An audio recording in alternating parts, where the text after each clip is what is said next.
Senator Joe Biden, chairman of the Foreign Relations Committee and a former Democratic candidate for president. Senator Biden, thank you. What is the president talking about when he talks about appeasement? When he talks about, well, what is he talking about in Israel today? Well, what he's talking about is politics. I think it's outrageous. The idea that he'd speak before the Israeli Knesset and by veiled implication talk about the politics of the Democrats and the Democratic Party. I'm told from some of your colleagues in the press that on background, his own people told him said he was talking about Obama. I don't know that for sure. But there's an ugly pattern emerging here. You had you had the presumptive Republican nominee last week comparing, saying that Danny Ortega and Hamas like Barack Obama, and everybody can draw their own conclusions. You got the president going to the Knesset. It's outrageous what he implied, and what you have is rhetoric masquerading as a policy here.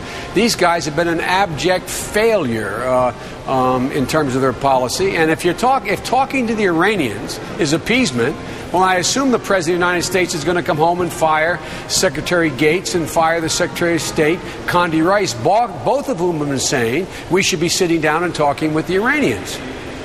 Well, I'm a huge Churchill buff, I must tell you, Senator, and this is not the way Churchill talked in the early 40s. It's way, unfortunately for him, he talked in 45 when he was trying to hold on to power. Let's take a look now at President Bush and what he said in its entirety in Israel today.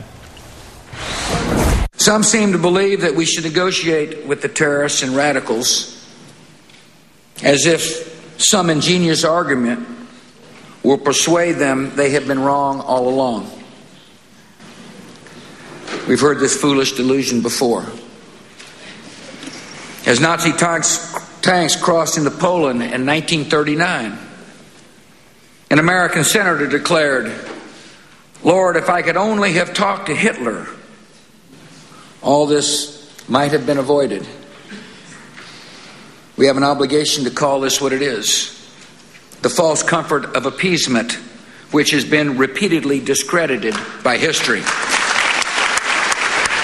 Well, I don't know whether President Bush knew it or not, but his speechwriter was quoting William Borah, the senator from Idaho, a Republican isolationist from the 30s. I don't know what relevance he has to Barack Obama's call for talking. Anyway, Obama responded in a statement that reads, "It is sad that President Bush should use a speech to the Knesset on the 60th anniversary of Israel's independence to launch a false political attack. George Bush knows that I have never supported engagement with terrorists, and the president's extraordinary politicization of foreign policy and the politics of fear do nothing to secure the American people or our stalwart ally, Israel." What do you think, Senator? Well, I think, number one, Bush's policies made America weaker and Israel weaker. And look, if it's appeasement to talk with Iran, then the president must be the biggest appeaser that we've had in the last 15 years. What did he do? He sat down and talked with Kim Jong-il.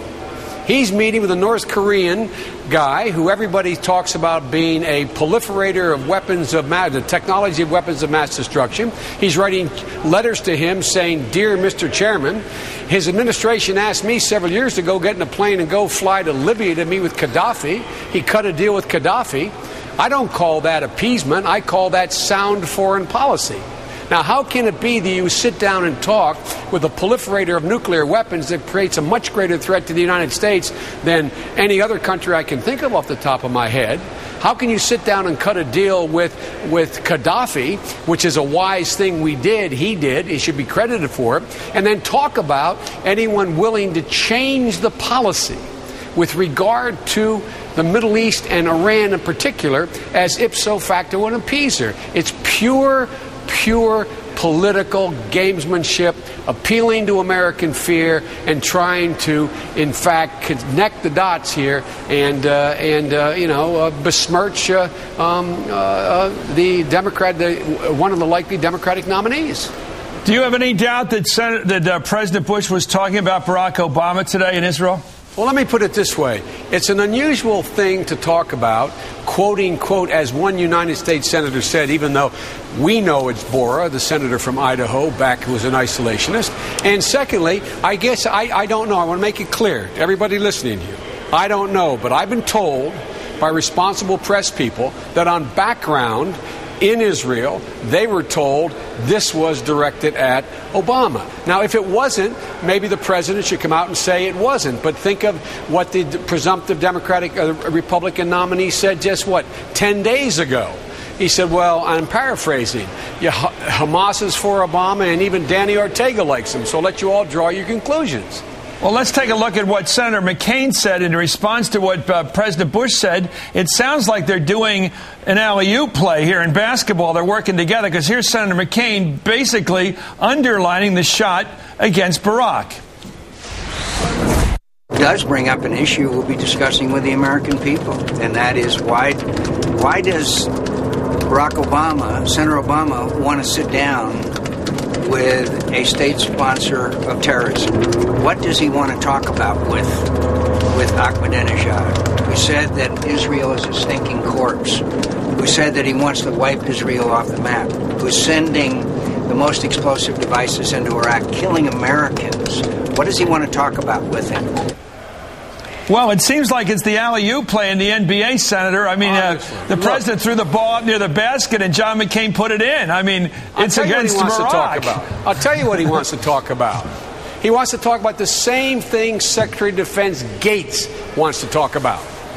He wants to talk about the same thing that Condi Rice wants to talk about. Both of them were saying we should be talking. We should be talking. And since when does the president or John McCain think that no does not exist in the vocabulary of an American president? Talking doesn't mean you agree. Why would you talk? You would talk to enhance America's interest and change behavior.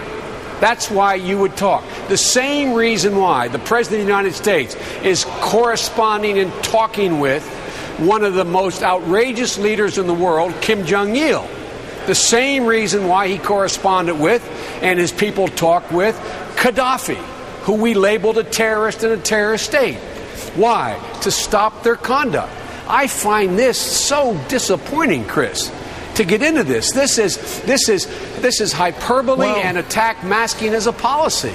There is. It seems to me that a couple of times in history we failed to talk to our enemies and we caused ourselves big trouble. We didn't talk to the head of North Korea when Acheson suggested the line of defense didn't include North and South Korea. We did make a mistake when April Glaspie talked to Saddam Hussein and didn't tell him we'd fight for Kuwait. It seems to me there are examples in the past of when you ought to talk to the bad guys and tell them where the line is drawn. Chris, look, there's a great quote from John Kennedy. President John Kennedy, when he was president. He said, we should never negotiate out of fear, but we should never fear to negotiate. Again, let me just ask the American people listening to this. Tell me how, as President of the United States, you say we should be in full-blown direct discussions with North Korea, a proliferator of nuclear technology, with an army staring down the throat of 30,000 Americans who are on site, who present a real threat, who have missile technology and nuclear capability. How can we talk with them and negotiate with them and say it is appeasement to even attempt to broach a discussion with the Iranians? And furthermore, Chris, the only thing that keeps this Iranian authority in power with a country and a population that hates them is the fact that we never make our voice known to the Iranian people. Right. What we do is we stand out there and rattle the saber against guys who are not good guys, and we unite the Iranian people. Well, it's what's good for the goose, good for the gander. Senator Clinton, a while back, like about a week ago, talked about obliterating the country of Iran. Talk about saber rattling. Didn't that sort of discourage the secular forces in Iran from standing up to the leadership? Look, when you say you're going to obliterate the whole country? No, the context in which he said that is the way we talked about mutual assured destruction, in fairness to her. She said obliterate? If they attacked Israel, we would respond. And obliterate. Obliterate, that's what happens when you respond. Guess what, Chris? No way of using nuclear weapons in Iran without it resulting in obliteration.